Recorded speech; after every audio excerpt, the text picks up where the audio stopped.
Sometimes life hangs by the thinnest thread, and it's the bonds we've built that determine whether we live or die. For Cowboy Jake Morrison, that thread would come in the form of a horse he once saved from certain death. When outlaws ambush Jake in Devil's Canyon, bullets fly and blood spills onto the desert sand. Jake falls hard, his body broken, miles from help under the blazing sun. Death seems certain. But then his horse, Thunder, appears. This Mustang Jake rescued years ago does something that defies all logic. What happens next shocks everyone in Cedar Ridge and proves that loyalty runs deeper than we ever imagined. Will Thunder's incredible act be enough to save the man who once saved him? Before we jump back in, tell us where you're tuning in from, and if this story touches you, make sure you're subscribed, because tomorrow I've saved something extra special for you. The leather journal cracked like old bones when Jake Morrison opened it that morning. Its worn pages filled with 3 decades of cattle drives, weather observations, and the quiet reflections of a man who'd spent most of his life under an endless sky. The faded ink told stories of hard winters, good years, and the gradual understanding that came to those who listened more than they spoke. Cedar Ridge wasn't much to look, had a cluster of weathered buildings huddled against the Montana wind like old friends, sharing warmth around a dying fire. But Jake had called it home for 15 years, ever since he'd drifted north from Texas with nothing more than his horse, his rifle, and a reputation for treating animals better than most men treated their neighbors. The town had grown comfortable with Jake's quiet ways. He never started trouble, never finished his whiskey before settling his tab, and never failed to tip his hat to the ladies. But it was his way with horses that truly set him apart. Men would travel 50 miles to have Jake Morrison gentle their mounts because somehow he spoke their language. 3 years ago, on a particularly brutal winter morning, Jake had found Thunder half dead in a ravine, the young Mustang's leg twisted at an unnatural angle, his eyes already glazing with the acceptance that comes to wild things when they know their time has come. Most men would have put the animal out of its misery. Jake saw something else, spirit too fierce to surrender, a heart that beat with the same stubborn rhythm as his own. "Easy now," Jake had whispered, his breath forming clouds in the bitter air as he approached the trapped horse. Thunder's ears flicked forward, and in that moment, something passed between them that neither man nor beast could fully understand. It was recognition, perhaps, or simply the acknowledgement that they were both survivors in a world that asked too much and gave too little. For 6 weeks, Jake nursed Thunder back to health in the small barn behind his cabin. He reset the leg with wooden splints and torn strips from his own shirts, fed the horse by hand when infection took his appetite, and sat up through endless nights watching for signs of fever. The other men in town thought he'd lost his mind, spending good money on veterinary medicine for a wild horse that would likely run the moment he was strong enough. They were wrong about the running. When Thunder finally walked without limping, when his coat regained its lustrous sheen and his eyes burned bright with health, he stayed. Not because he was tamed, Thunder would never be truly tamed, but because he had chosen Jake Morrison as surely as Jake had chosen him. It was a partnership built on mutual respect, sealed by shared understanding, and strengthened by the kind of loyalty that men spend lifetimes searching for. Doc Henley, a thin man with gentle hands and the patience of a saint, often remarked that he'd never seen such communication between man and animal. "That horse reads you like scripture," he'd say, watching as Thunder responded to Jake's slightest gesture or change of posture. "And you understand him just as clear." Sheriff Walsh, a barrel-chested man with graying whiskers and eyes that missed nothing, appreciated Jake's steady nature in a land where steady men were scarce as honest politicians. "Morrison's the kind of fellow you want watching your back," he'd tell anyone who asked. "Reliable as sunrise and twice as welcome." Martha, who ran the saloon with the efficiency of a general and the warmth of a favorite aunt, saved Jake's usual table by the window where he could keep an eye on Thunder tied to the hitching post outside.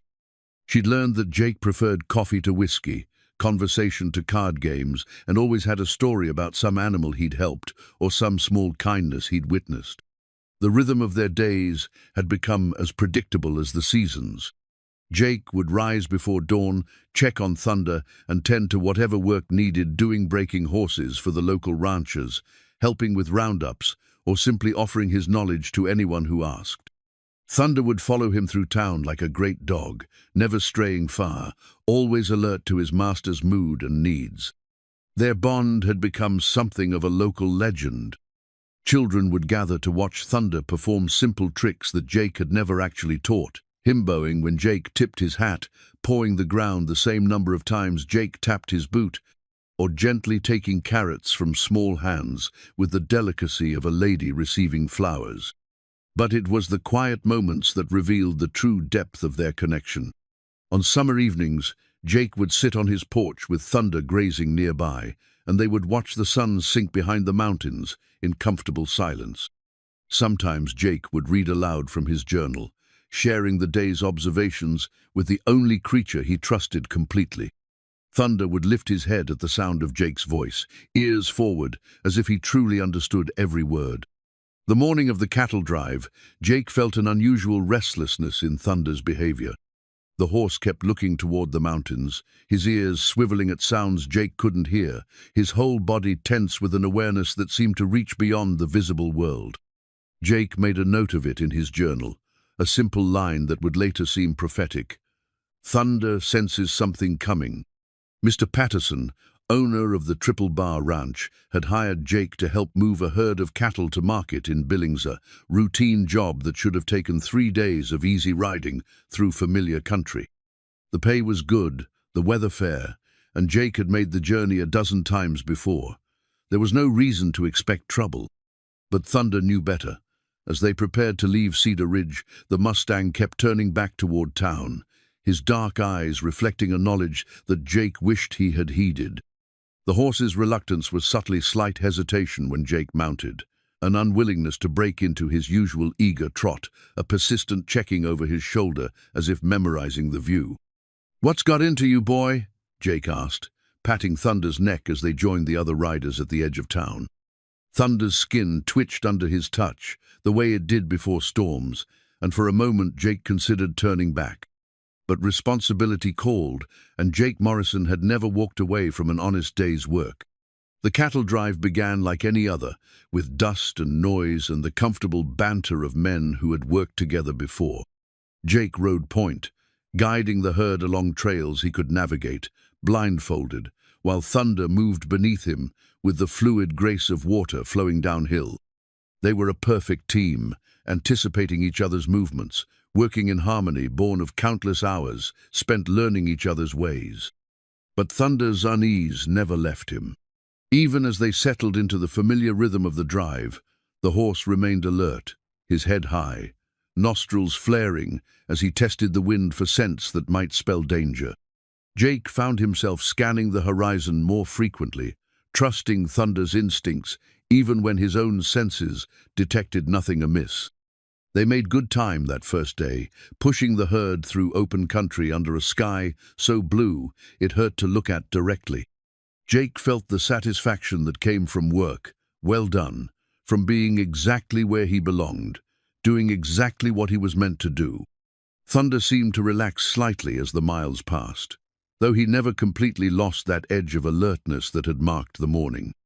As evening approached and they began looking for a place to bed down the cattle, Jake opened his journal one final time, writing by the dying light of day.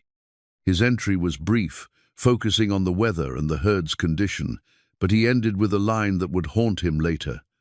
"Thunder's been jumpy all day. Maybe he knows something I don't." The next morning would bring answers to Thunder's premonitions, but they would come at a price that neither man nor horse could have imagined.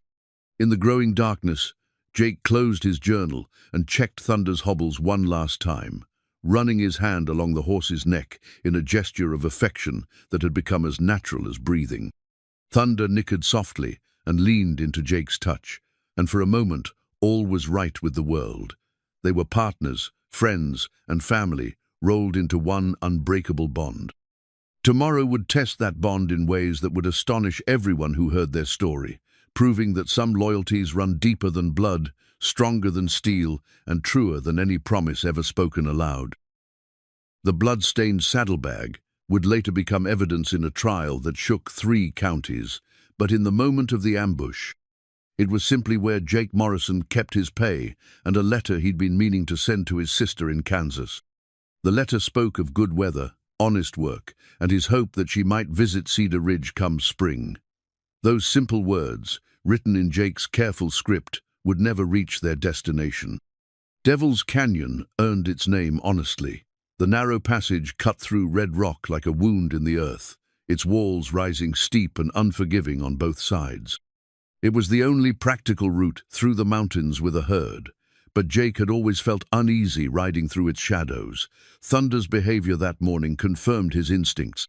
The Mustang's ears swiveled constantly, his nostrils flared wide, and his usual smooth gait became choppy with tension. Jake felt the horse's muscles coiled tight beneath his legs, ready to explode into motion at the first sign of trouble. The other riders noticed Thunder's agitation and began checking their weapons, trusting the horse's reputation for sensing danger. "Something's got your Mustang spooked," called out Bill Patterson, the rancher's son, who'd never learned to read animal behavior the way his father had. "Maybe we should." The first rifle shot echoed off the canyon walls like thunder, and Bill Patterson fell from his saddle before he could finish his sentence. Jake had time to register the bloom of red spreading across the young man's chest, time to see the shock in his dying eyes, before thunder exploded into motion beneath him. More shots rang out from both sides of the canyon, their muzzle flashes winking like deadly stars from hidden positions among the rocks. Jake drew his Colt while thunder spun and bucked, trying to find cover in terrain that offered none.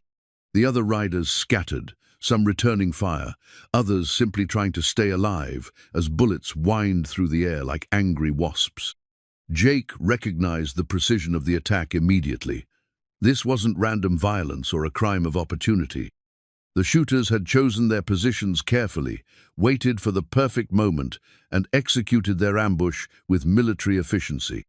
Someone had planned this, someone who knew their route and timing with deadly accuracy. Thunder screamed as a bullet creased his shoulder, but instead of bolting like any sensible horse would have done, he wheeled toward the nearest group of shooters. Jake felt a moment of pure pride in his partner's courage, even as he realized they were both probably going to die in the next few minutes. A bullet tugged at Jake's hat brim, another punched through his coat sleeve, and a third took a chunk out of Thunder's saddle horn. Jake returned fire methodically, trying to make every shot count, while Thunder danced and spun beneath him like a creature possessed. The horse seemed to anticipate where the shots would come from, moving a split second before Jake's conscious mind could process the danger. Then Jake felt the impact that changed everything. The bullet caught him high in the chest, spinning him halfway out of the saddle before Thunder's sudden turn threw him clear. Jake hit the rocky ground hard, his rifle flying from his hands, his vision exploding into stars and darkness. Through the ringing in his ears, he heard Thunder's wild neighing, the sound of hoofbeats receding, and the victorious shouts of men who thought their work was finished. Jake tried to move, tried to call out to his horse, but his body wouldn't obey his commands. Blood soaked through his shirt and pooled beneath him, warm at first, then cold as the desert began to claim its heat. The voices of the attackers grew closer. Jake heard them checking the other bodies, confirming their kills with the casual efficiency of men who'd done this before. One of them mentioned the Cassidy gang. Another talked about getting back to their hideout before dark. Jake tried to memorize their voices, tried to stay conscious long enough to identify them, but darkness kept pulling at the edges of his vision. What about this one? The voice belonged to someone young, probably no older than Bill Patterson. "Leave him," came the reply from what sounded like the leader. "He's gut-shot and bleeding out. Desert'll finish him if the bullet don't." Jake felt rough hands going through his pockets, taking his money, his watch, anything of value. They left the letter to his sister, apparently considering it worthless. One of them kicked him in the ribs to see if he'd respond, and when Jake managed only a weak groan, they moved on. What about the horses? "Take the good ones, scatter the rest, make it look like Apaches." Jake heard them rounding up the surviving mounts, heard the crack of whips as they drove the scattered cattle back into a herd. They were stealing everything, the animals, the men's lives, their futures. But as consciousness faded, Jake's last clear thought wasn't about the theft or even his own approaching death. It was about Thunder and whether his horse had escaped or lay dying somewhere in the rocks. Time became meaningless after the gang rode away. Jake drifted in and out of consciousness, sometimes aware of the sun beating down on him like a hammer, sometimes lost in fevered dreams where Thunder came galloping to his rescue. Blood loss made him weak, and the desert heat began the slow work of killing him as surely as any bullet. The silence was complete, except for the wind whistling through the canyon walls and the distant cry of a circling hawk. Jake had seen enough death to know what was happening to his body, the gradual shutdown of systems, the growing cold, despite the brutal heat, the way his thoughts began to scatter like leaves in a storm. He managed to drag himself a few feet toward a patch of shade, leaving a trail of blood on the sun-baked stone. The effort exhausted him completely, and he lay panting in the meager protection of an overhanging rock, watching the shadow creep across the canyon floor as the sun moved overhead. His throat burned with thirst, and when he tried to call for help, only a whisper emerged. Jake had always imagined he'd die in his own bed, surrounded by friends, with time to make his peace and say his goodbyes. Instead, he was alone in a place where his bones would bleach white and anonymous, where his story would end without witness or memorial. The saddlebag lay nearby, its leather stained dark, with blood that wasn't quite dry. Jake could see the corner of his sister's letter protruding from one of the pouches, and he felt a sharp pang of regret for all the words left unspoken, all the visits postponed, all the time he'd assumed he had in abundance. As the afternoon wore on, Jake's vision began to blur, and his breathing became shallow. He thought about Thunder, hoped the horse had run far and fast, hoped he'd find his way back to Cedar Ridge and the safety of familiar pastures. It was a small comfort, but in the face of approaching death, small comforts became precious beyond measure. The sun was beginning its descent toward the western rim of the canyon when Jake heard something that made his heart leap, the sound of hoofbeats approaching at a careful walk. For a moment, hope flared in his chest like a struck match. Someone had found him, someone was coming to help. But as the hoofbeats grew closer, Jake recognized their rhythm, their particular cadence, the way they paused and started as if the rider was searching for something. It wasn't a rescue party. It was Thunder, and he'd come back. Jake tried to call out, but his voice was barely a whisper. He tried to move, to signal his position, but his body had finally given up its fight against gravity and blood loss. All he could do was lie still and listen as Thunder approached, the horse's familiar nicker seeming to come from very far away. When Thunder finally appeared, stepping carefully around the bodies of the other men, Jake felt tears mixing with the dust on his cheeks. The horse was magnificent in the golden light, his dark coat gleaming, his head held high with the pride of a creature who'd never been truly broken. But there was something different about him now, something in his eyes that spoke of understanding, of purpose, of a decision made and accepted. Thunder approached slowly, carefully, as if he understood how fragile Jake had become. When he reached his master's side, the horse lowered his great head and breathed softly against Jake's face, the warm air carrying the familiar scent of grass and leather and home. Jake managed to lift one trembling hand and touch Thunder's muzzle, feeling the velvet softness of the horse's skin against his palm. In that moment, as the sun painted the canyon walls red and gold, Jake Morrison understood that he wasn't going to die alone after all. Thunder had come back for him, had chosen to stay despite the danger, had proven once again that some bonds transcend even the fear of death. The horse's dark eyes reflected infinite patience, infinite loyalty, and infinite love. Jake had saved Thunder's life 3 years ago, and now Thunder had returned to bear witness to Jake's passing, to ensure that a good man wouldn't face his final moments without the comfort of friendship. But as Jake's consciousness faded again, as the desert cold began to seep into his bones, Thunder was already making plans that would astound everyone who heard their story. The horse's vigil was just beginning, and what he would do next would prove that intelligence, loyalty, and love sometimes manifest in ways that humble human understanding. The makeshift travois scraped against the rocky ground with a sound like whispered prayers, its crude frame constructed from broken branches and strips of Jake's torn shirt. Thunder had somehow understood that his master needed to be moved, needed shade, needed protection from the elements that would claim him as surely as the bullets had tried to do. Jake drifted back to consciousness as Thunder carefully dragged him across the canyon floor, the horse moving with painstaking slowness to avoid jarring his master's wounded body. The pain was excruciating, but through it, Jake felt a wonder that transcended physical suffering.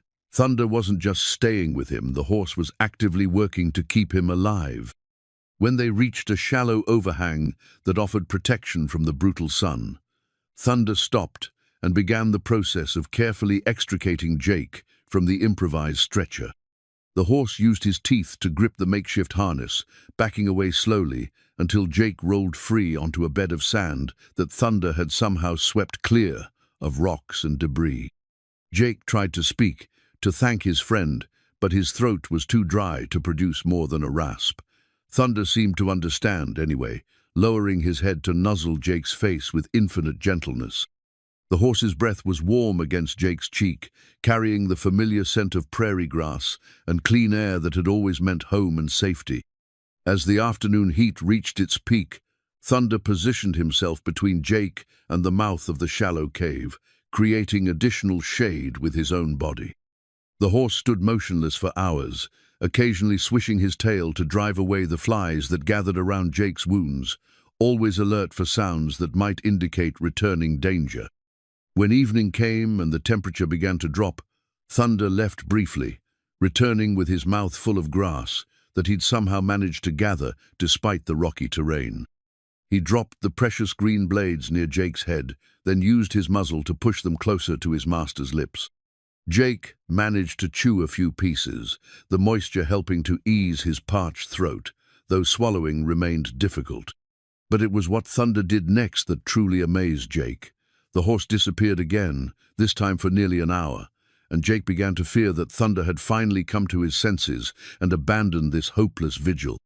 The thought filled Jake with a loneliness deeper than any physical pain, not anger at Thunder for leaving, but sorrow that such a magnificent creature had wasted precious time on a lost cause. Then Thunder returned, and Jake's eyes widened in disbelief. The horse carried something in his mouth, the piece of cloth that had been soaked in water and was still dripping. Thunder had found water somewhere in this desert wasteland and had figured out how to transport it back to his dying master. Thunder approached carefully and began to squeeze drops of water from the cloth into Jake's mouth, the horse's movements precise and deliberate. Jake swallowed gratefully, the precious liquid soothing his throat and giving him strength enough to whisper, "Good boy, Thunder, good boy." The horse's ears perked forward at the sound of Jake's voice, and Thunder nickered softly in response. It was a conversation more meaningful than most Jake had shared, with human beings, a exchange of gratitude, affection, and mutual understanding that needed no words to be complete. As darkness fell across the canyon, Thunder settled down beside his master, close enough to share his body heat, but careful not to put weight on Jake's injured side. The horse remained alert throughout the night, his head lifting at every sound, his ears swiveling to track the movements of nocturnal creatures that might pose a threat. Jake dozed fitfully, sometimes waking to find Thunder's warm breath on his face, sometimes surfacing from fevered dreams to see the horse's silhouette outlined against the stars. In his delirium, Jake's mind wandered back to the day he'd found Thunder in that snowy ravine, and he marveled at the circular nature of their story. Then he had been the rescuer, now their roles were reversed. The memories came in fragments, disconnected scenes from a life that suddenly seemed much longer and richer than he'd realized. He remembered his childhood in Texas, helping his father work their small ranch, learning to read the language of horses and cattle and weather. He remembered the day he'd decided to head north, driven by restlessness and the desire to see country he'd only heard about in stories. He remembered his first glimpse of Cedar Ridge, how the town had seemed like something out of a dream, with its neat buildings and friendly people.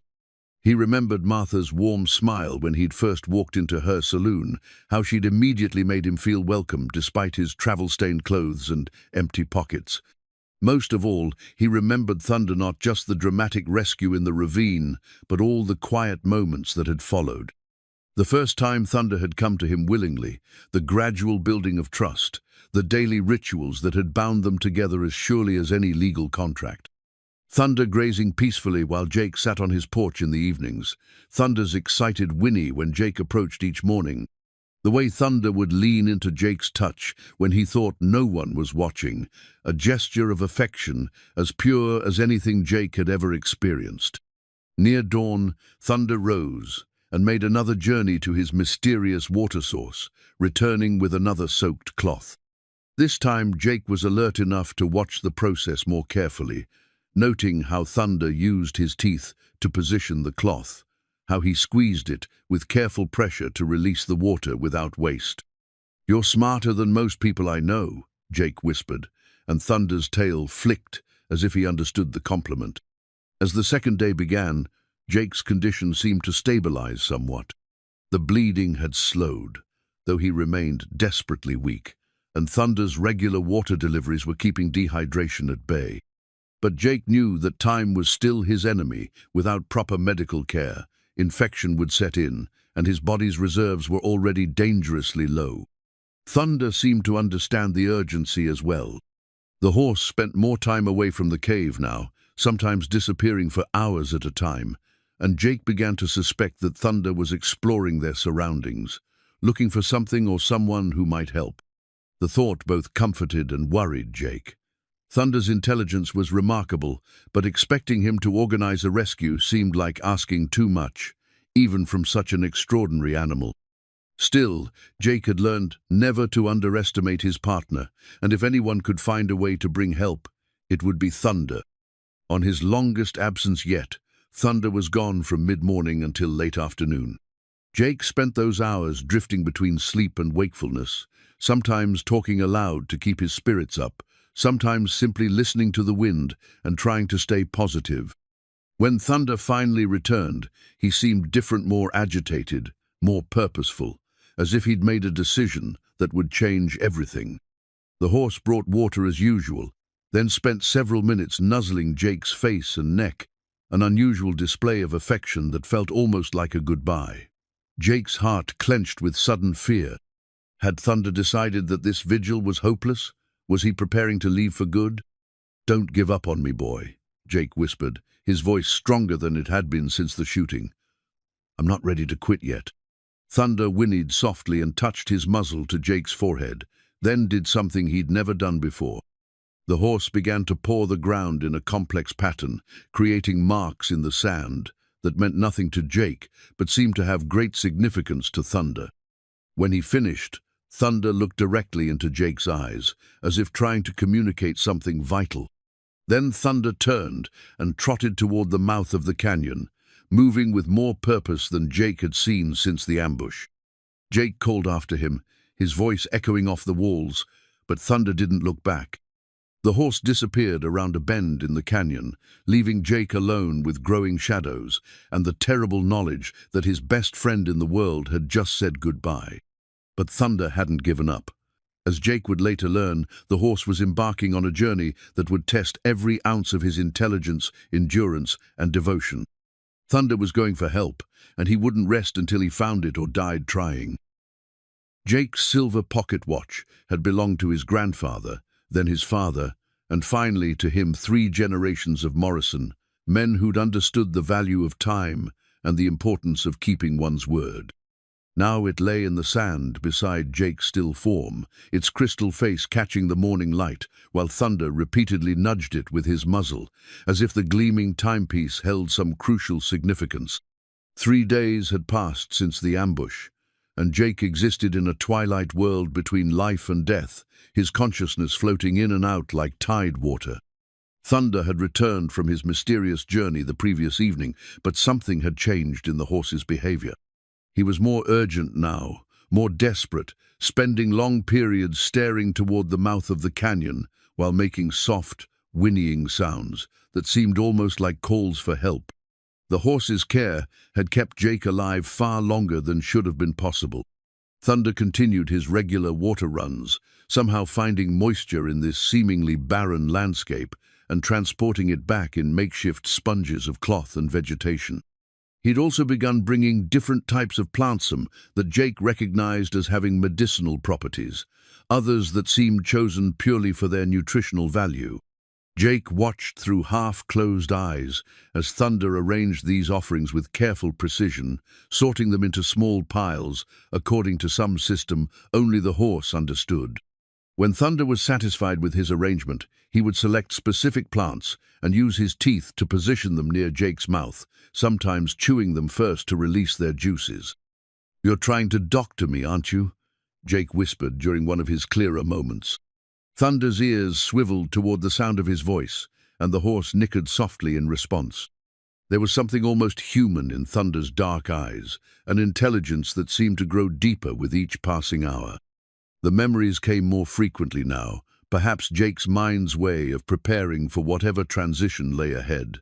He remembered the day he'd first seen Thunder, broken and dying in that snowy ravine. The young Mustang had fought him at first, fear overriding pain, but Jake had persisted with gentle words and patient movements until Thunder allowed him close enough to help. The parallel between then and now wasn't lost on Jake. Once again, one of them was dying, while the other refused to give up hope. The roles had reversed, but the fundamental equation remained the same: loyalty, devotion, and the stubborn belief that love could overcome even the most desperate circumstances. During the long afternoons when the heat made movement impossible, Jake found himself talking to Thunder about things he'd never shared with another living soul.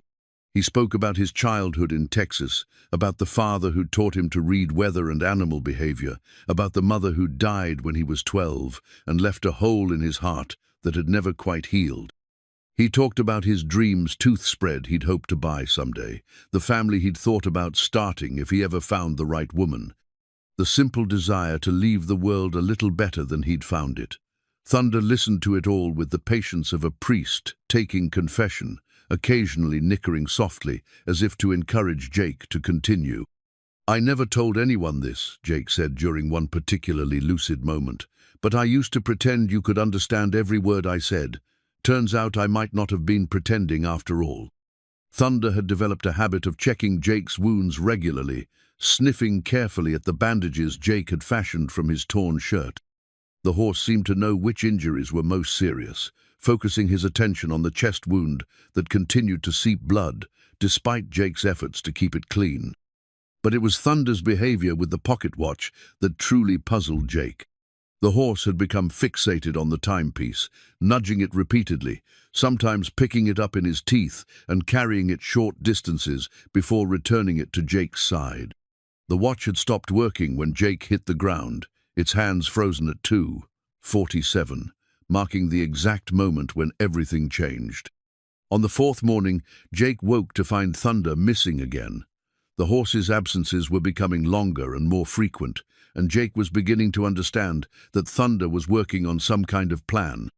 The thought filled him with equal measures of hope and dread-hope that Thunder might actually succeed in bringing help, dread that the horse might exhaust himself in the attempt.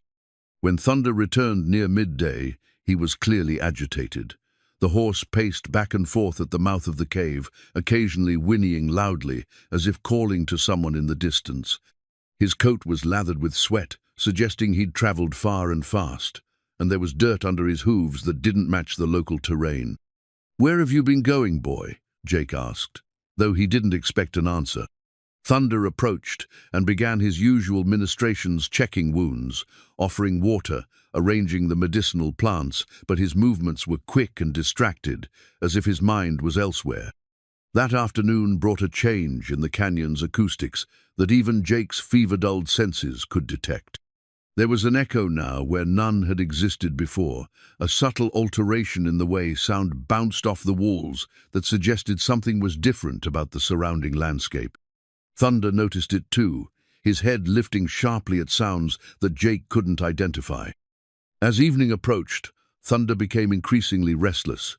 He would settle beside Jake for a few minutes, then rise and pace to the canyon entrance, then return to check on his master before repeating the cycle. His ears were constantly in motion, swiveling to track sounds that remained invisible to Jake's human senses. "What is it, Thunder?" Jake whispered. "What do you hear out there?" Thunder's response was to return to the pocket watch, picking it up once again and carrying it to Jake's side. This time, however, the horse didn't simply drop it. Instead, Thunder held the watch carefully in his teeth and began to shake his head, making the timepiece catch the light and send reflections dancing across the cave walls. Suddenly, Jake understood. Thunder wasn't playing with the watch. He was trying to use it as a signal, creating flashes of light that might be visible to anyone searching the canyon. The horse had figured out that the reflective surface could serve as a beacon, a way to attract attention from a distance. "That's brilliant," Jake breathed, reaching up to touch Thunder's neck. "You're absolutely brilliant." Thunder continued his signaling for nearly an hour as the sun moved across the sky, positioning himself at different angles to maximize the watch's reflective potential. When the light began to fade, he carefully returned the timepiece to Jake's side and settled down for what Jake sensed would be another long night of vigil. But something had changed in Thunder's demeanor. There was an expectancy now, a sense of anticipation that suggested the horse believed his efforts might soon bear fruit. Thunder's ears remained pricked forward throughout the night, and several times Jake saw him lift his head as if listening to distant sounds that never quite resolved into anything Jake could identify. Near dawn, Thunder rose and began what had become his morning ritual, the journey to wherever he'd found water in this desolate place. But before he left, the horse did something unprecedented. He approached Jake and gently gripped the pocket watch in his teeth, then began backing away slowly, as if asking permission to take it with him. "Go ahead, boy," Jake whispered, understanding somehow that this was important. "Take it." Thunder carefully lifted the watch and trotted toward the canyon entrance, pausing once to look back at his master before disappearing around the bend. Jake lay in the growing light, wondering if he would ever see either Thunder or his grandfather's watch again, but feeling strangely at peace with whatever happened next. The horse had given him 4 days he shouldn't have had, 4 days of companionship and care that had transformed what should have been a lonely death into something approaching grace. If Thunder's mission succeeded, Jake might yet live to see Cedar Ridge again. If it failed, at least Jake would know that he'd been loved by a creature whose loyalty surpassed that of most men he'd known. The morning stretched on without Thunder's return, and for the first time since the ambush, Jake felt truly alone. The silence pressed against him like a physical weight, broken only by the distant cry of a hawk and the whisper of wind through the canyon walls. Jake closed his eyes and tried to imagine Thunder's journey, tried to send his strength and his hope along with his faithful friend. Somewhere out there, Thunder was carrying Jake's most precious possession toward an uncertain fate, guided by an intelligence that defied every assumption about what animals could and couldn't understand. The pocket watch had become more than a timepiece. It was a symbol of their bond, a message carried by love across a landscape that had claimed so many lives. Jake Morrison had always believed that some connections transcended the boundaries between species, that loyalty and devotion were universal languages that could bridge any gap. Now, as he lay dying in a desert canyon, he was about to discover just how far those connections could reach, and just how much one horse was willing to sacrifice for the man who had once saved his life. Thunder's distinctive hoofprint, pressed deep into the mud beside Miller's Creek, told a story that Doc Henley would puzzle over for years to come. The print was clear and perfect, each detail of Thunder's unshod hoof preserved in the soft earth like a signature left by someone who wanted to be found. But what made it extraordinary wasn't its clarity, it was its location and the desperate intelligence behind its placement. The horse had arrived in Cedar Ridge at full gallop, just as the church bells were calling people to Sunday morning service, his coat dark with sweat, his eyes wild with an urgency that stopped conversations mid-sentence. Martha saw him first from the saloon's front window, her hand flying to her mouth as she recognized Jake Morrison's horse approaching without his rider. "Sweet Lord," she whispered, then called out loudly enough for half the town to hear. "It's thunder! Something's happened to Jake!" People poured out of buildings along Main Street, their Sunday clothes forgotten as they gathered around the frantic horse. Thunder paced in tight circles, whinnying loudly, his whole body trembling with exhaustion and something that looked remarkably like desperation. When anyone approached too close, he would shy away, then immediately return, as if he wanted human contact, but couldn't quite accept it. Sheriff Walsh pushed through the crowd, his experienced eyes taking in Thunder's condition, the sweat, the way he favored his left shoulder where a bullet had creased him, the foam around his mouth that spoke of a hard, sustained run. Most telling of all was what Thunder carried, clenched carefully in his teeth.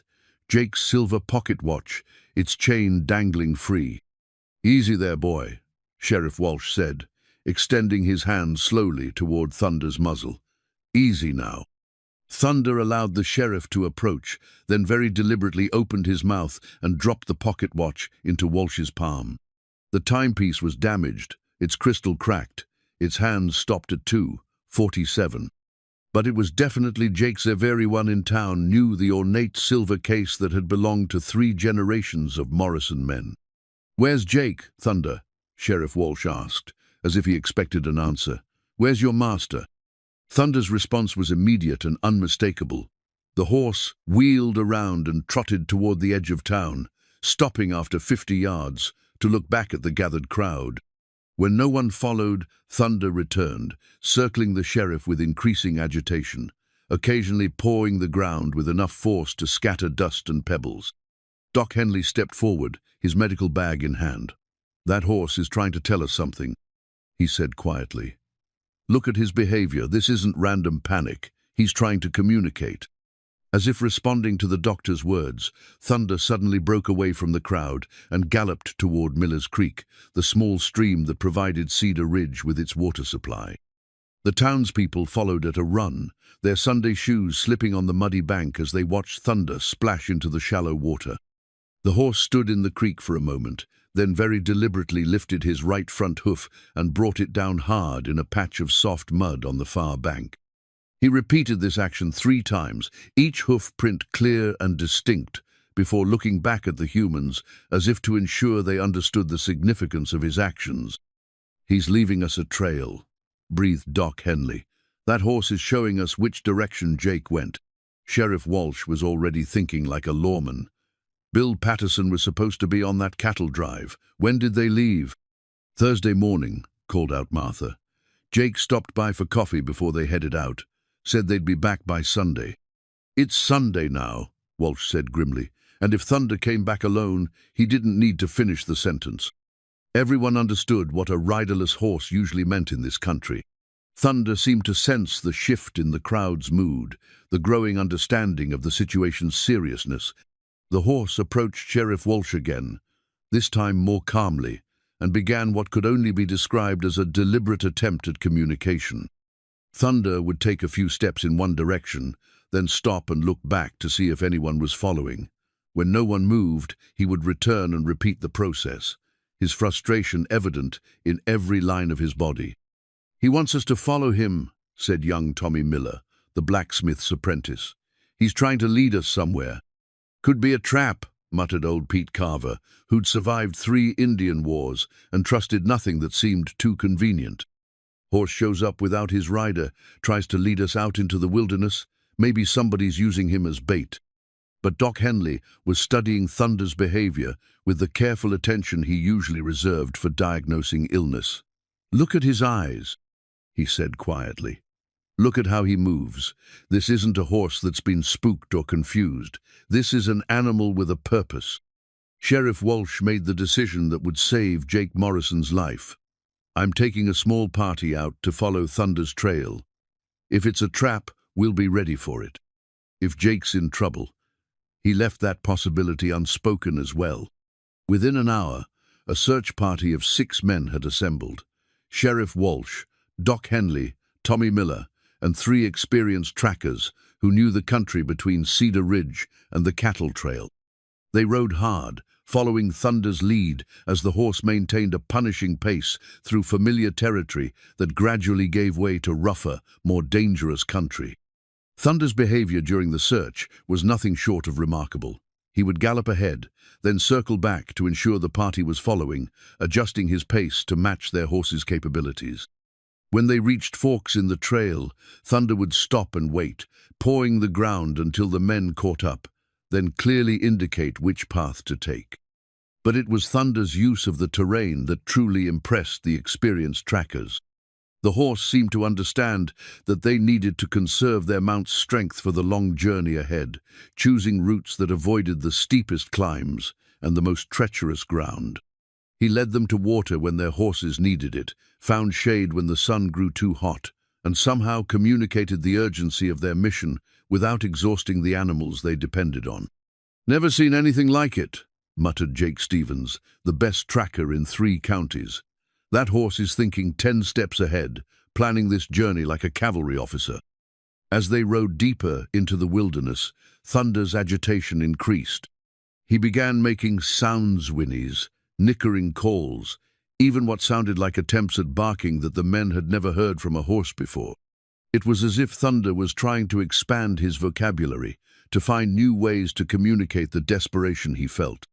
"He knows we're getting close to something," Doc Henley observed. "Look how he keeps checking to make sure we're still with him." The first search took them within 5 miles of Devil's Canyon, but as afternoon faded into evening, even Thunder seemed to recognize that pushing tired horses through dangerous terrain in failing light would help no one. The horse led them to a sheltered spot near water and actually seemed to settle down for the night, though he remained restless, frequently lifting his head to test the wind. "We'll start again, at first light," Sheriff Walsh announced. "Thunder's brought us this far. I have a feeling he'll get us the rest of the way." That night, as the men made camp and tended their horses, Thunder stood apart from the group, his silhouette outlined against the stars as he gazed toward the mountains. Occasionally, he would whicker softly, as if calling to someone only he could hear, and those sounds carried across the desert like prayers spoken in a language older than human speech. Doc Henley couldn't sleep, and he spent much of the night watching Thunder's vigil. The horse never fully relaxed, never let his guard down completely, as if he understood that somewhere in the darkness, Jake Morrison was fighting for his life and depending on Thunder to bring help before it was too late. When dawn broke over the mountains, Thunder was already moving, his urgency even more pronounced than the day before. The horse had somehow compressed all his intelligence, all his love, all his desperate hope into a single purpose: get these humans to Jake before death claimed the man who had once saved a broken Mustang in a snowy ravine. The second day of searching would test everyone's endurance, but Thunder's determination never wavered. The hoofprint by Miller's Creek had been just the beginning, a message in mud that said as clearly as any spoken word that loyalty could transcend species, that love could find a way across any distance, and that sometimes salvation came on 4 legs, with a heart bigger than the sky. Jake's distinctive blue bandana had been a gift from his sister back in Kansas, hand-sewn with tiny white stars that reminded him of clear desert nights and the dreams they shared beneath them. Now it fluttered from Thunder's mouth, like a battle flag, as the horse galloped back toward the search party, the fabric bright against his dark coat, carrying with it proof that Jake Morrison still lived.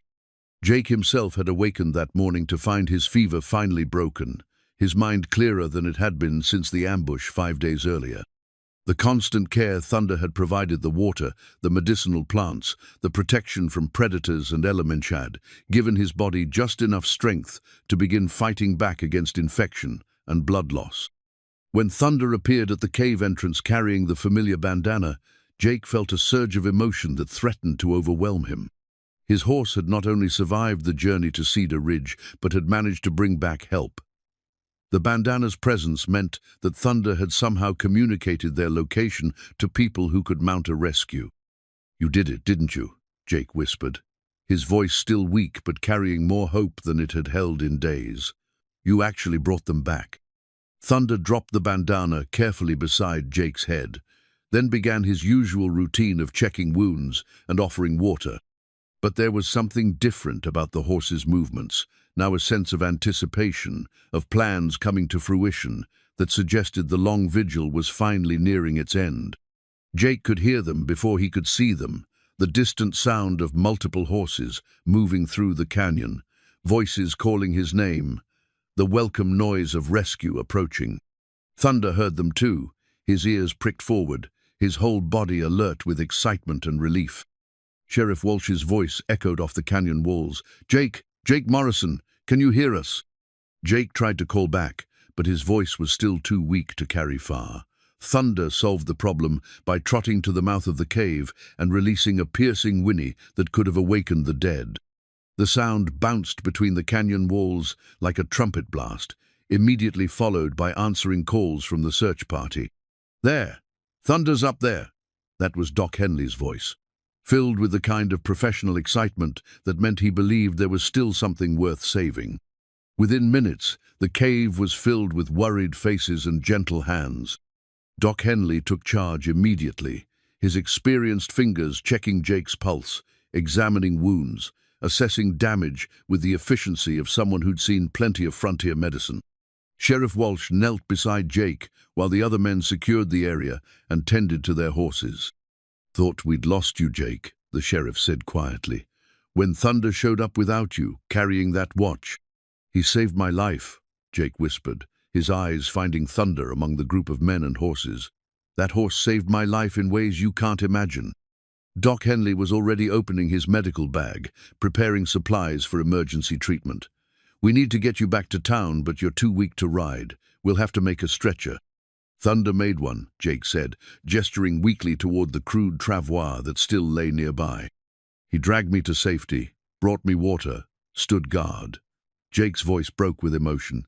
"He never left me, not once." The men stared at the makeshift stretcher, then at Thunder, beginning to understand the magnitude of what the horse had accomplished. This wasn't just a story of an animal staying with his injured master. This was evidence of intelligence, planning, and devotion that challenged everything they thought they knew about the capabilities of horses. Tommy Miller was examining the travois construction with professional interest. "Look at this," he said quietly.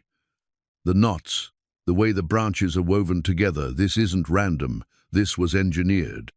Sheriff Walsh was more interested in the tactical implications. "Jake, what happened out there? The cattle drive was supposed to be routine." As Doc Henley worked to stabilize Jake's condition, Jake told his story in halting whispers: the ambush in Devil's Canyon, the methodical killing of the other riders, the references to the Cassidy gang. With each detail, Sheriff Walsh's expression grew grimmer. "They mentioned a bank robbery," Jake continued. I think they knew I was there. This wasn't random." "The bank in Millerville was hit last week," Sheriff Walsh confirmed. 3 men killed, including the sheriff. If you witnessed something." Jake nodded weakly. "I saw them leaving town, recognized one of the horses later. They must have spotted me too." Thunder had been watching this conversation with obvious interest, his intelligent eyes moving from speaker to speaker as if following the discussion. When Jake mentioned the bank robbery, Thunder's ears flicked forward, and he made a sound that was almost conversational in tone. "That horse understands every word we're saying," Doc Henley muttered, looking up from bandaging Jake's wounds. "I've been practicing medicine for 20 years, and I've never seen anything like this." The journey back to Cedar Ridge took 2 days, with Jake transported on an improved version of Thunder's original travois. Throughout the trip, Thunder maintained his protective vigil, never straying far from his master's side, always alert for signs of trouble or changes in Jake's condition. But it was Thunder's behavior during their rest stops that truly amazed the rescue party.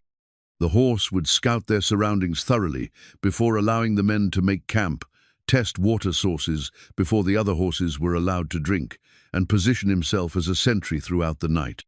His actions suggested not just loyalty, but tactical thinking that impressed even the experienced trackers.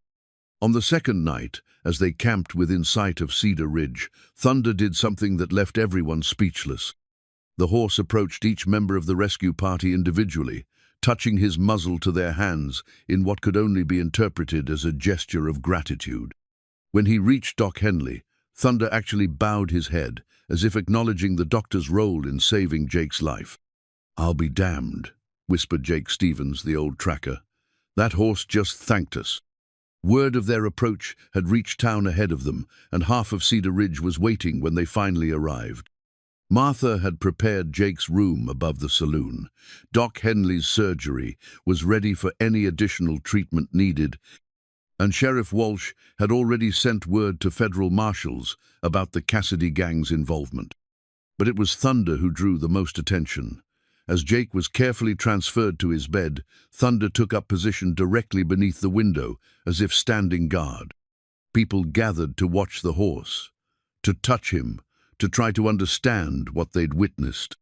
Children brought Thunder carrots and apples, which he accepted graciously, but never consumed until he'd checked that Jake was safe upstairs. Adults spoke to him in respectful tones, as if addressing someone of great importance, and Thunder responded to the attention with dignity, allowing the touches and treats while maintaining his focus on the window above. "That horse has become a legend," Martha observed to Doc Henley as they watched the crowds gathering around Thunder. "People are calling it a miracle." "Maybe it is," Doc Henley replied quietly. "I've seen a lot of things in my years, but what that animal accomplished." He shook his head in wonder. 5 days of constant care, finding water in a desert, leading us straight to Jake's location. If that's not miraculous, it's the next closest thing. Jake's recovery would take weeks, but from his window he could watch Thunder receiving the admiration of the entire town. The blue bandana had been cleaned and returned to Jake, but its real significance wasn't in the fabric itself, it was in what it represented. Thunder had carried that bandana across dangerous country as proof that hope could survive even in the darkest circumstances, that loyalty could bridge any gap, and that sometimes the most profound acts of heroism came from the most unexpected sources. The bandana lay folded on Jake's bedside table now, a reminder of the journey they'd both taken and the bond that had made survival possible. Outside his window, Thunder continued his vigil, proof that some promises didn't need words to be made, didn't need contracts to be honored, and didn't need understanding to be kept. The Cassidy gang's wanted poster lay crumpled in the mud where Thunder had found it. Rain-soaked and torn, but still legible enough to change everything, Jake Morrison thought he knew about the ambush that nearly killed him. The poster bore the faces of 5 men, their names and crimes listed in stark black type, but it was the handwritten note in the margin that made Jake's blood run cold. Morrison witnessed Millerville Job eliminate. Sheriff Walsh smoothed the poster carefully on his desk, his weathered fingers tracing the words that proved Jake hadn't been the victim of random violence, but a carefully planned execution. Thunder had discovered it 3 days into Jake's recovery, when the horse's restless explorations of the area around Cedar Ridge had led him to an abandoned campsite upstream from Miller's Creek. "They were watching the town," Sheriff Walsh explained to Jake, who was finally strong enough to sit up in bed and receive visitors. "Had to be. They knew your routines, knew about the cattle drive, knew exactly when and where to hit you." Jake studied the faces on the poster, recognizing 2 of them from his brief glimpse of the bank robbers fleeing Millerville the week before the ambush. The men looked ordinary enough, the kind of drifters and hard cases that every frontier town knew and tried to avoid. But their crimes painted a picture of escalating violence that had claimed more than a dozen lives across 3 territories. "How long were they watching me?" Jake asked, though he wasn't sure he wanted to know the answer. "Based on the campsite, at least a week, maybe longer." Sheriff Walsh's expression was grim. "They set up in perfect position to observe the town without being seen. Professional work." Thunder stood beneath Jake's window, as he had for the past week, occasionally lifting his head to look up at his recovering master. The horse had become the town's unofficial guardian, his presence both comforting and somehow protective. People had taken to consulting Thunder about the weather, the safety of traveling certain roads, even the advisability of various business ventures. The horse's response-seer positions, pawing patterns, whinnies of different tone had proven surprisingly accurate. But Jake could see that Thunder remained troubled by something. The horse's ears were constantly in motion, swiveling to track sounds that human senses couldn't detect. His body language suggested vigilance rather than relaxation, as if he sensed that their ordeal wasn't truly over. "What's bothering you, boy?" Jake asked through the open window. Thunder looked up and whinnied softly, then returned his attention to scanning the street and surrounding buildings. Doc Henley, who was changing Jake's bandages, noticed the exchange. "That horse has been acting strange for 2 days now," he observed. "More alert than usual, if that's possible. Yesterday he wouldn't let little Sally Peterson walk down Elm Street by herself, kept blocking her path until her mother came to get her. Maybe he knows something we don't," Jake said, remembering Thunder's uncanny ability to sense danger before it became visible. Sheriff Walsh folded the wanted poster and tucked it into his vest pocket. "Federal marshals are on their way from Helena. Should be here tomorrow. They want to take your statement and coordinate a manhunt for the rest of the gang." "The rest of the gang?" Jake's attention sharpened. "How many got away?" "According to this," Walsh tapped his pocket, "there were 5 in the original group. We found 3 bodies in Devil's Canyon. Looks like they had a falling out over the division of spoils. That leaves 2 still out there." Thunder's behavior suddenly made sense. The horse had always been able to detect approaching strangers long before humans could see or hear them. If members of the Cassidy gang were still in the area, still tracking Jake to finish their original mission, Thunder would be the first to know. As if summoned by Jake's thoughts, Thunder suddenly went rigid beneath the window, his head raised high, nostrils flaring as he tested the wind. The horse backed away from the hitching post, then moved to the center of the street where he could see in all directions. His posture was unmistakably that of a sentry who'd detected something wrong. "Sheriff," Jake called urgently, "you need to look outside. Thunder's sensing something." Walsh moved to the window, just as Thunder released a warning whinny that brought people out of buildings all along Main Street. The horse was clearly agitated now, pacing in tight circles while keeping his attention focused on the eastern edge of town. "I don't see anything," Walsh muttered, but his hand was already moving to his gun. "But if that horse thinks there's trouble coming..." Thunder's next action removed all doubt about the seriousness of the situation. The horse galloped directly to the saloon's front door and began pawing the ground with increasing urgency, whinnying repeatedly in what could only be interpreted as a warning. When Martha appeared in the doorway, Thunder actually gripped her sleeve gently in his teeth and tried to pull her back inside. "Good Lord," Martha breathed. "He's trying to tell us to take cover." Sheriff Walsh was already moving toward the door. "Doc, keep Jake away from the windows. Everyone else, get inside and stay down." But Jake was struggling to get out of bed, his injuries protesting every movement. "Sheriff, wait. If it's the Cassidy gang, they're here for me. Using the town as cover puts everyone in danger. You're in no condition to..." "Thunder!" Jake called through the window. "Thunder, come here." The horse approached immediately, positioning himself directly below the window where Jake could see him clearly. Jake studied Thunder's behavior, noting the direction of his attention, the specific pattern of his agitation, the way he kept looking back toward the saloon, as if calculating distances and defensive positions. "They're coming from the east," Jake said with certainty. "At least 2 riders, maybe more. Thunder's trying to position himself between them and the building." Sheriff Walsh squinted toward the horizon. "How can you tell all that?" 3 years of learning to read him," Jake replied. "That horse has been my early warning system since the day I found him. He's never been wrong." As if to prove Jake's point, Thunder moved to the exact center of the street and planted himself there like a living barricade. His message was clear: anyone who wanted to reach the saloon would have to go through him first. The distant sound of hoofbeats became audible to human ears, confirming Thunder's warning. 2 riders were approaching Cedar Ridge at a casual pace, but there was something in their posture, something in the way they surveyed the town. that suggested purpose rather than simple travel. "That's them," Jake said, recognizing something familiar in the lead rider's silhouette. "The tall one, I saw him at the bank in Millerville." Sheriff Walsh checked his rifle and positioned himself at the window. "Doc, get word to the other men. Tell them we have trouble coming." But Thunder was already implementing his own plan. The horse began a series of movements that Jake recognized as deliberate communication-specific whinnies that carried different meanings, pawing patterns that matched warnings Thunder had used in the wilderness, even what looked like attempts to herd the townspeople toward defensible positions. "He's organizing a defense," Jake realized with amazement.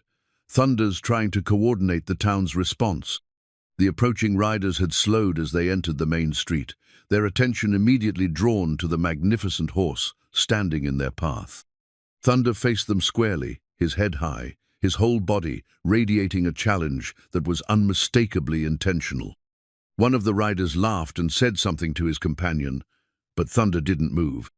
If anything, the horse seemed to grow larger, more imposing, as if drawing on reserves of courage that went deeper than simple animal instinct. "Smart horse," the lead rider called out loud enough for everyone to hear. "Too bad he's protecting the wrong man." That's when Jake Morrison understood that the final confrontation was about to begin, and that Thunder, loyal, intelligent, impossibly brave, Thunder was putting himself directly in harm's way to protect the man who had once saved his life. The circle was about to close, but neither Jake nor Thunder would face it alone. They had each other. They had the loyalty of a town that had watched a miracle unfold, and they had the kind of bond that could face down any danger. The wanted poster in Sheriff Walsh's pocket had revealed the truth about the ambush, but it was Thunder's courage that would determine how their story ended. Jake's father's Colt revolver felt heavy in his trembling hands as Thunder carefully carried it up the outside stairs to the saloon's second floor.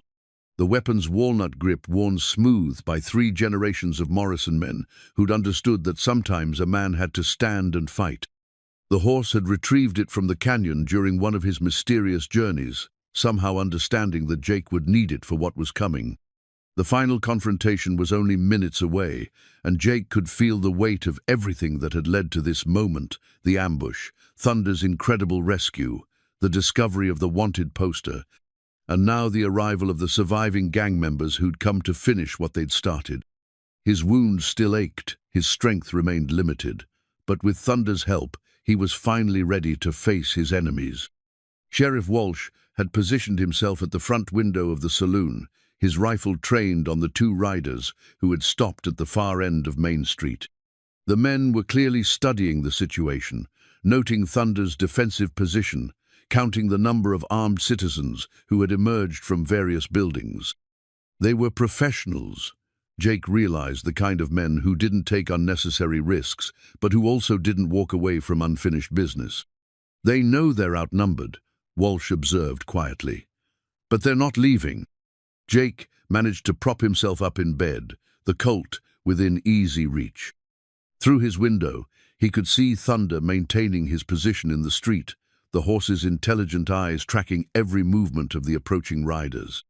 There was something almost military in Thunder's bearing, as if he'd assumed command of the town's defenses and was coordinating their response.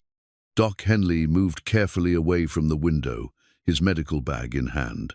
"Jake, you shouldn't be handling firearms in your condition. One wrong move, and you could reopen those wounds." "Doc," Jake said quietly, "if those men get past Thunder and the sheriff, my wounds won't matter anyway." Martha appeared in the doorway, her face pale but determined. "Most of the women and children are in the church basement. The men are armed and ready. What do you need us to do?" Before anyone could answer, Thunder released a piercing whinny that seemed to carry specific meaning. The horse had developed an entire vocabulary of sounds during their ordeal, and Jake had learned to interpret many of them. This particular call meant immediate danger, but it also carried a note of defiance that suggested Thunder wasn't intimidated by the approaching threat. "He's telling everyone to get ready," Jake translated, "but he's also letting those riders know that this town is under his protection." The lead Redurth, tall man Jake, recognized from Millervillen, nudged his horse forward at a walk, his companion following slightly behind and to the left. Their formation was tactical, designed to divide defensive fire and create multiple angles of attack. These weren't desperate men making a last stand. They were experienced killers implementing a plan. Thunder's response was immediate and sophisticated. The horse moved to intercept the lead rider while simultaneously positioning himself to screen the saloon from the second man's line of sight. His movement was fluid and purposeful, like a chess master making an opening move that would control the entire board. "Look at that," Sheriff Walsh breathed in amazement. "That horse is thinking 3 moves ahead." The riders stopped again, perhaps 50 yards from Thunder's position. Jake could see them talking, probably reassessing their approach, now that they understood they were facing more than just a stubborn animal. Thunder had become the town's tactical commander, and his defensive positioning was forcing them to reconsider their entire strategy. The tall rider called out, his voice carrying clearly in the desert air, "Morrison, we know you're in there. Come out and we'll make this quick." Jake's impulse was to respond, to step outside and face them man to man, but Thunder apparently had other ideas. The horse immediately moved to block the most direct path between the riders and the saloon, while releasing a series of sounds that Jake had learned meant no and dangerous, and something that might have been wait. "That horse is giving you tactical advice," Sheriff Walsh observed with dark humor. "And it's good advice. Let them come to us." Through the window, Jake could see other townspeople taking positions behind cover. Tommy Miller at the blacksmith shop with a shotgun, Jake Stevens on the roof of the general store with a rifle, even old Pete Carver crouched behind a water trough with his ancient musket. Thunder's example had inspired the entire community to stand together against these outlaws. The second rider was growing impatient. Jake could see it in his posture. He kept looking toward his companion, then at Thunder, then back toward the alleys and side streets that might offer alternative approaches to their target. But Thunder seemed to anticipate every possibility, adjusting his position to maintain control of the battlefield.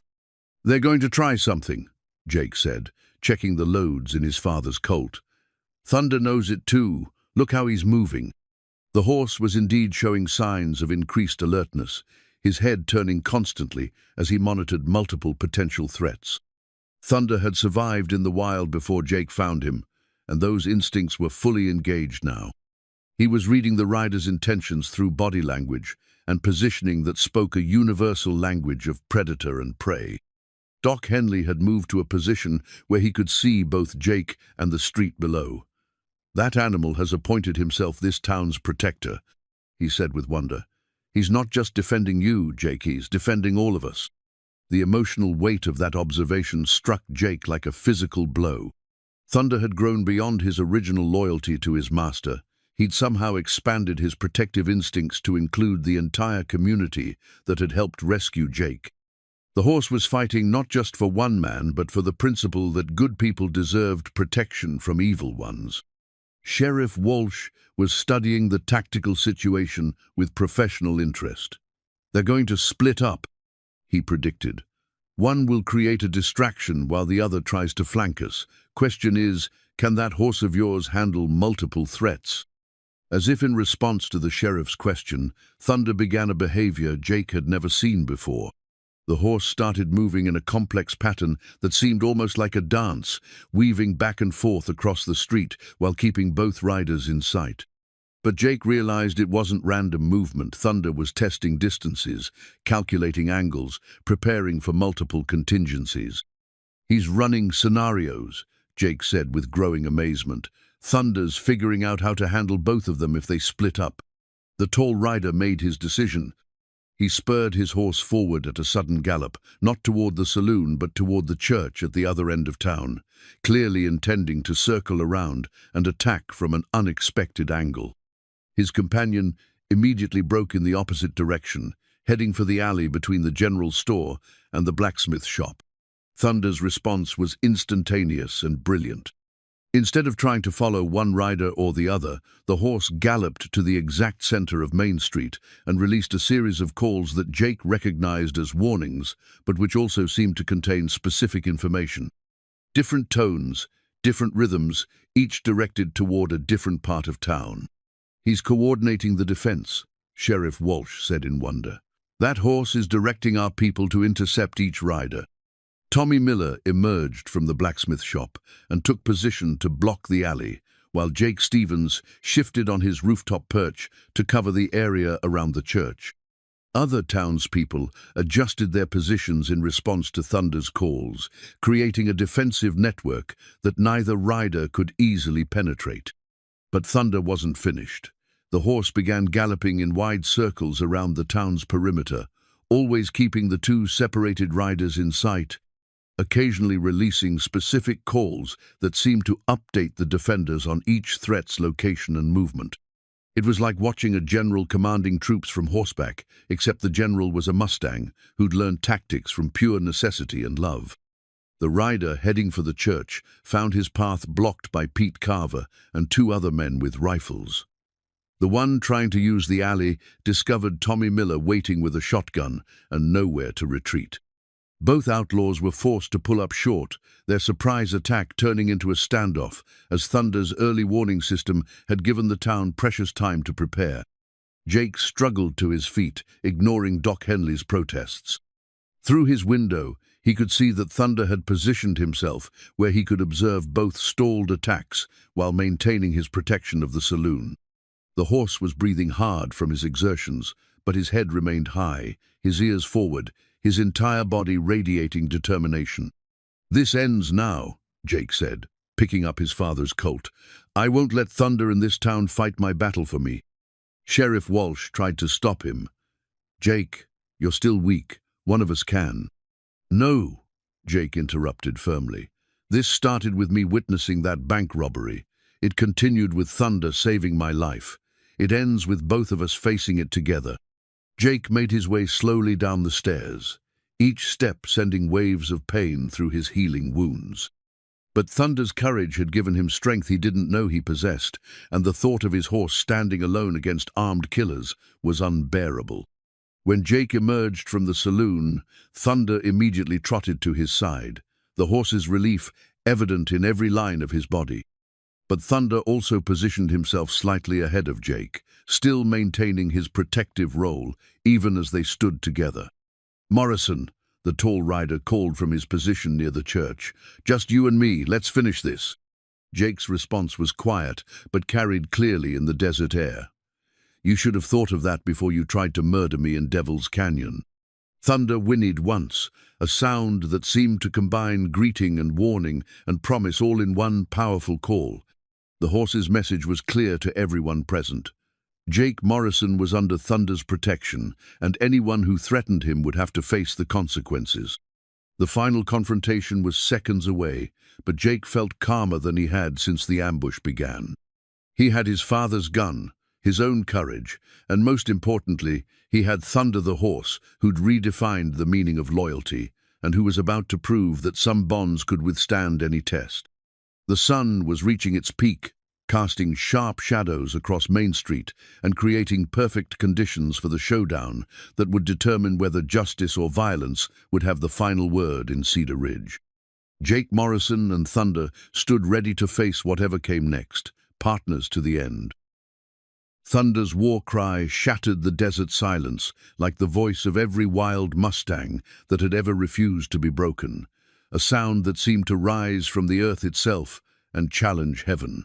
The powerful whinny carried across Cedar Ridge with such force that windows rattled and dogs howled in response, but more importantly, it reached the ears of the federal marshals, who were still 2 miles outside town. The first shot came from the tall rider near the church, his bullet splintering the wooden post beside Jake's head as thunder exploded into motion. But this wasn't the panicked flight of a frightened animal.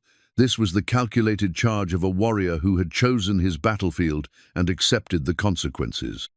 Thunder's tactical intelligence became immediately apparent as he used his speed and agility to create chaos in the outlaws' plans. Instead of running away from the gunfire, the horse galloped directly between the two separated riders, forcing them to hold their fire or risk shooting each other. It was a maneuver that would have impressed cavalry officers, executed by an animal operating purely on instinct and love. Jake had never seen anything like it. Thunder seemed to anticipate where each shot would come from, spinning and dodging with movements that defied the laws of physics. When the second rider tried to get a clear shot at Jake, Thunder placed himself squarely in the line of fire, his body serving as a living shield while his hooves struck sparks from the hard-packed street. "Thunder, get clear!" Jake shouted, but the horse ignored him completely. Thunder had made his choice, and no amount of human logic was going to change his mind. The horse was fighting not just with courage, but with a kind of inspired fury that transformed him from gentle companion to avenging angel. The tall rider tried to circle around Thunder's defense, spurring his horse toward the saloon at a dead gallop. Jake raised his father's colt and fired, the bullet catching the outlaw in the shoulder and spinning him halfway out of his saddle. But the man kept his seat and returned fire, his shot going wide as his horse shied away from Thunder's approaching charge. Thunder's next move demonstrated intelligence that bordered on the supernatural. The horse feinted toward the wounded rider, then suddenly wheeled and charged the second outlaw who had been trying to flank them from the alley. Thunder's timing was perfect to reach the man just as the outlaw was taking careful aim at Jake's exposed position. The collision was tremendous. Thunder's shoulder caught the rider's horse in the chest, sending both animal and man tumbling to the ground in a cloud of dust and confusion. The outlaw's rifle flew from his hands, clattering across the street and coming to rest near the church steps where Pete Carver quickly claimed it. But Thunder wasn't finished.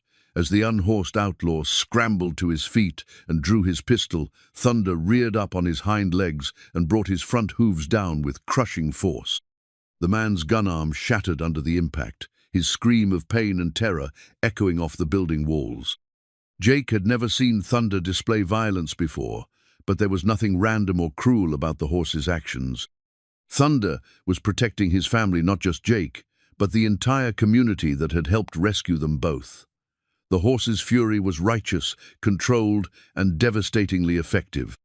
The tall rider, still mounted but bleeding from his shoulder wound, tried to retreat toward the edge of town. But Thunder anticipated this move as well, cutting off the man's escape route with another perfectly timed charge. The outlaw's horse, spooked by Thunder's aggressive behavior, reared and threw his rider before bolting into the desert. Now both outlaws were on foot, one with a broken arm, the other wounded and disarmed. But Thunder wasn't taking any chances. The horse positioned himself between the fallen men and any weapons they might try to reach, his head low, his ears pinned back, his whole body radiating a warning that needed no translation. Jake approached carefully, his father's colt still ready but no longer necessary. Thunder had single-handedly neutralized both threats, using tactics that combined the intelligence of a general with the protective instincts of a mother defending her young. "Easy, Thunder," Jake said softly, reaching out to touch the horse's neck. "It's over, boy. You did it." Thunder's transformation back to gentle companion was as remarkable as his charge into battle had been. The horse immediately relaxed under Jake's touch, his ears coming forward, his breathing gradually returning to normal. But his eyes remained alert, still watching the defeated outlaws for any sign of continued threat. Sheriff Walsh emerged from the saloon with rope and handcuffs, followed by Doc Henley, who was already preparing to treat the wounded men despite their crimes. The rest of the townspeople gathered in the street, their faces reflecting awe and gratitude as they looked at Thunder.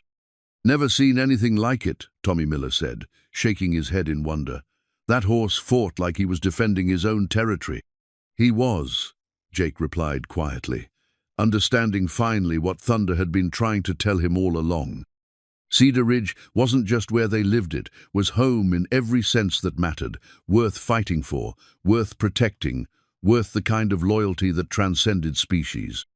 Thunder's war cry had summoned more than just the townspeople's courage. In the distance, Jake could hear the sound of approaching hoofbeats, multiple riders moving fast towards Cedar Ridge. The federal marshals had heard Thunder's call and were coming to investigate.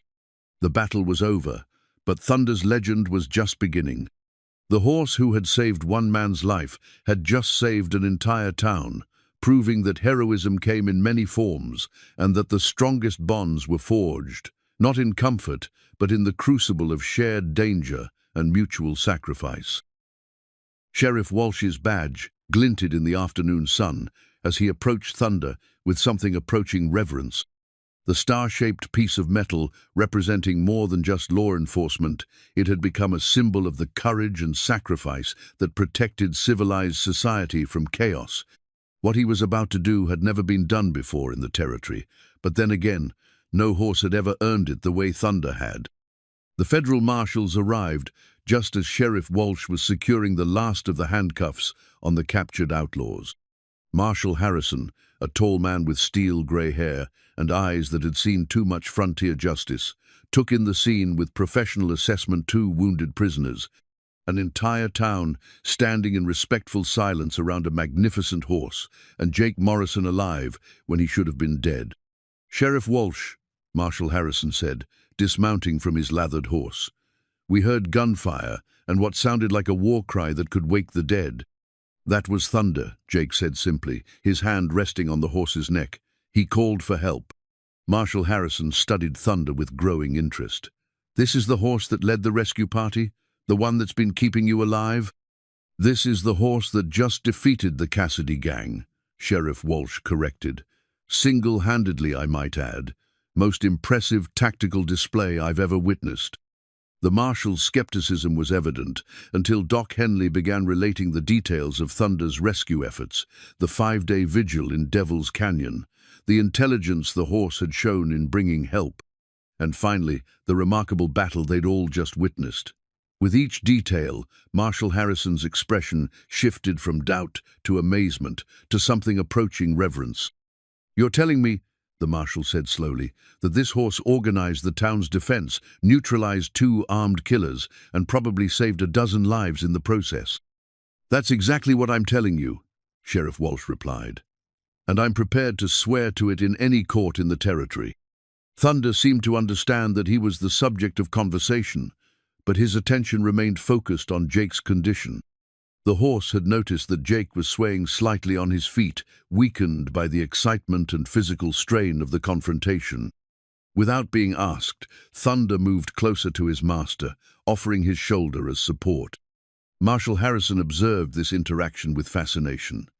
"I've been tracking outlaws for 15 years, he said quietly.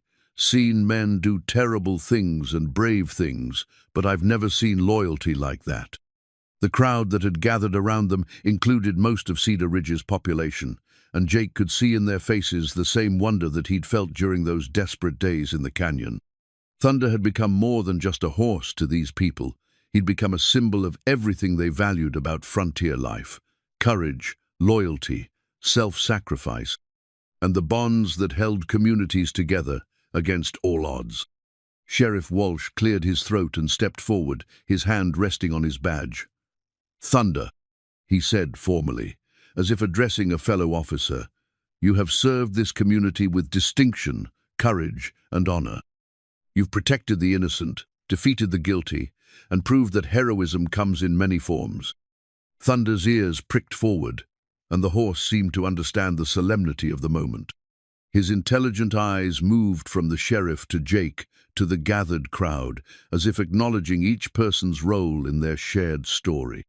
"Therefore," Sheriff Walsh continued, unpinning his badge, "by the authority vested in me by the territory of Montana, I hereby appoint you as honorary deputy of Cedar Ridge, with all the respect and recognition that position entails." The sheriff approached Thunder slowly, respectfully, and gently pinned the badge to the horse's halter.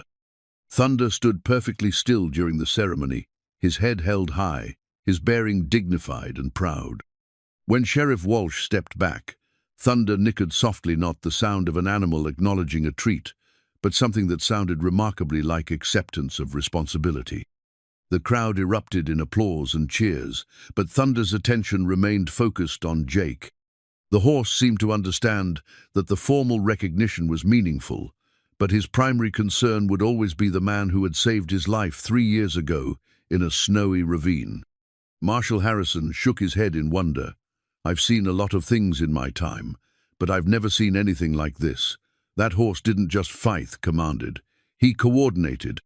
He protected everyone." "He's been doing that since the day Jake found him," Martha said, stepping forward with tears in her eyes. "But what he's shown us these past weeks, it's changed how we think about loyalty, about courage, about what's possible when someone really cares." Jake felt his strength giving out and leaned more heavily on Thunder's solid shoulder. The horse immediately adjusted his position to better support his master's weight, and Doc Henley quickly moved to Jake's other side. "That's enough excitement for one day," the doctor said firmly. "Badge ceremony or not, my patient needs rest." But before they could help Jake back to his room, Thunder did something that brought fresh tears to several eyes in the crowd. The horse turned his head toward each person who had participated in the rescue mission: Sheriff Walsh, Doc Henley, Tommy Miller, Jake Stevens, even old Pete Carver, and touched his muzzle gently to their hands, one by one. It was a gesture of gratitude so deliberate, so unmistakably intentional, that no one could doubt its meaning. Thunder was thanking them, acknowledging their role in saving Jake's life, and accepting them as part of his extended family. "I'll be damned," whispered Marshal Harrison. "That horse just thanked his fellow officers." Sheriff Walsh looked down at his bare shirt, where his badge had been for so many years. For a moment, Jake thought the sheriff might regret giving up his symbol of authority. Then Walsh smiled, and Jake realized the badge had found its rightful owner. "Deputy Thunder," Walsh said formally, "your first assignment is to get your partner back to bed before he collapses. Think you can handle that?" Thunder's response was immediate and efficient. The horse positioned himself so that Jake could lean on him completely, then began a careful walk toward the saloon, his pace perfectly matched to Jake's weakened condition. The crowd parted respectfully, recognizing that they were witnessing something more significant than just a man and his horse. They were seeing partnership in its purest form. As they reached the saloon steps, Thunder paused and looked back at the gathered townspeople, the federal marshals, and the 2 prisoners who would soon face justice for their crimes. The badge on his halter caught the light, but more important than any symbol was the dignity with which Thunder wore his new responsibility. Jake Morrison had been saved by more than just Thunder's intelligence and devotion. He'd been saved by a community that understood the value of loyalty and was willing to honor it regardless of species. And Thunder, in accepting that badge, had proven that some hearts are large enough to protect not just one person, but everyone who deserves protection. The legend of Deputy Thunder was just beginning, but already it had transformed how everyone in Cedar Ridge understood the bonds that connect living beings to each other and to the places they call home. The memorial plaque mounted beside the entrance to Cedar Ridge bore simple words that would outlive everyone who had witnessed the events they commemorated. "In honor of Deputy Thunder, most loyal citizen, whose courage proved that heroes come in all forms." The bronze plaque had been Doc Henley's idea, but the entire town had contributed to its creation and installation, ensuring that future generations would understand what true loyalty looked like. 6 months had passed since the final confrontation with the Cassidy gang, and Jake Morrison stood before the memorial with Thunder at his side. Both of them fully recovered from their ordeal, but forever changed by what they'd experienced together. Jake's wounds had healed completely under Doc Henley's careful attention, leaving only small scars as reminders of how close he'd come to dying in Devil's Canyon.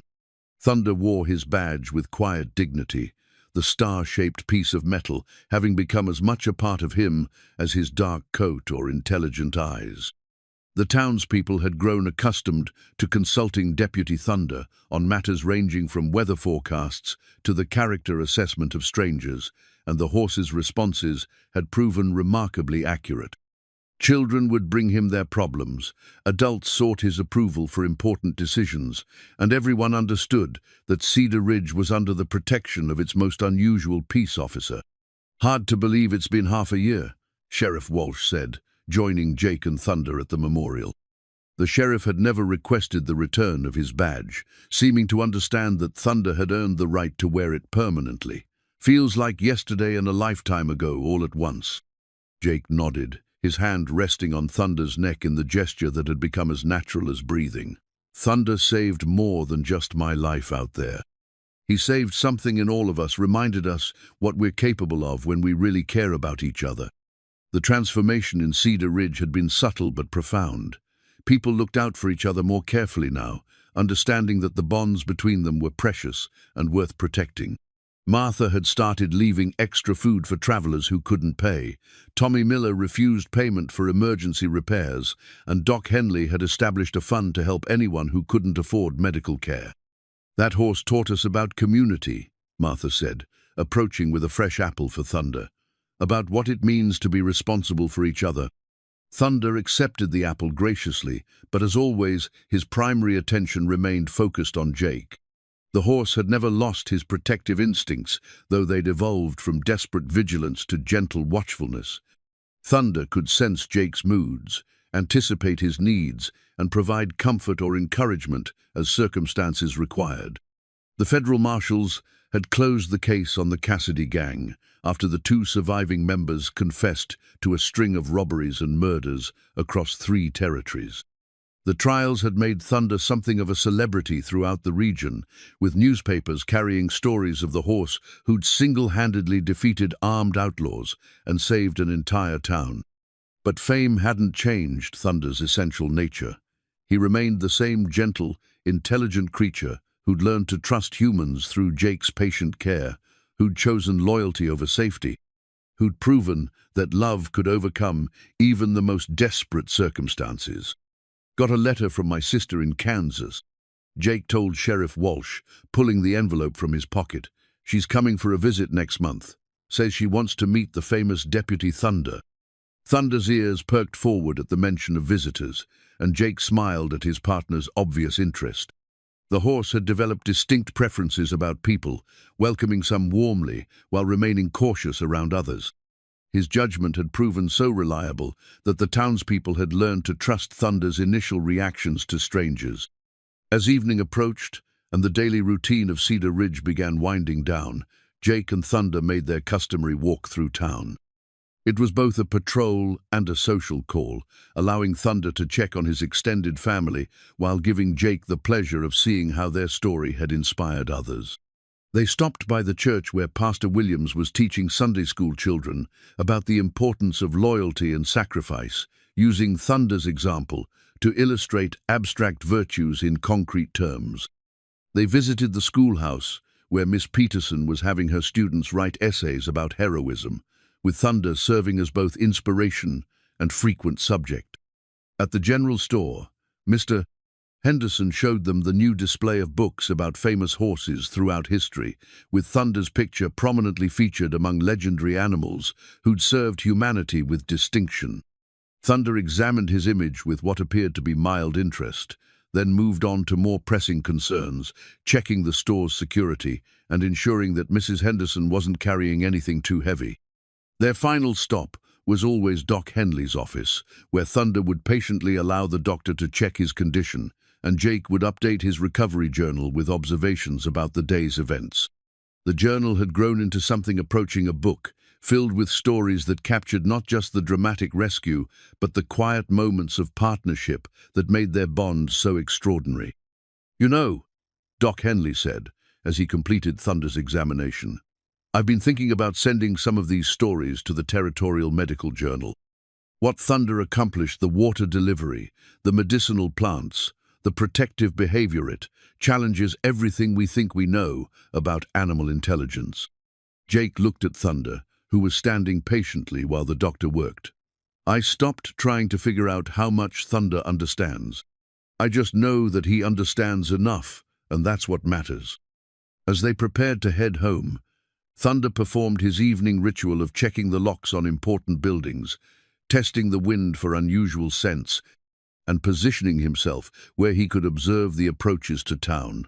His vigilance had become so much a part of Cedar Ridge's security that people slept better knowing Deputy Thunder was on duty. At Jake's cabin, Thunder settled into his customary spot beside the porch where he could watch the road while staying close to his master.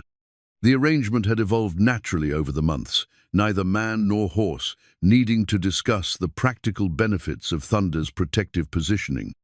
Jake sat in his favorite chair and opened his journal to record the day's events, a habit that had begun during his recovery and had become an essential part of processing the miraculous changes in his life. Tonight's entry would be brief but meaningful. 6 months since Devil's Canyon. Thunder and I both stronger for the experience. The town has become our extended family, and we've become theirs. Some bonds don't need explaining, they just need honoring. Tomorrow we'll continue the work of caring for this place and these people, because that's what partners do. That's what family does. Thunder nickered softly, as if agreeing with Jake's assessment, then settled down for the night, with his head positioned so he could see both the road and his master's porch. The badge on his halter caught the moonlight, but more important than any symbol was the contentment in Thunder's dark eyes, the peace that comes to those who found their purpose and fulfilled it completely. In the distance, a coyote howled at the moon, but Thunder didn't stir. He'd learned to distinguish between sounds that meant danger and those that were simply part of the night's natural symphony.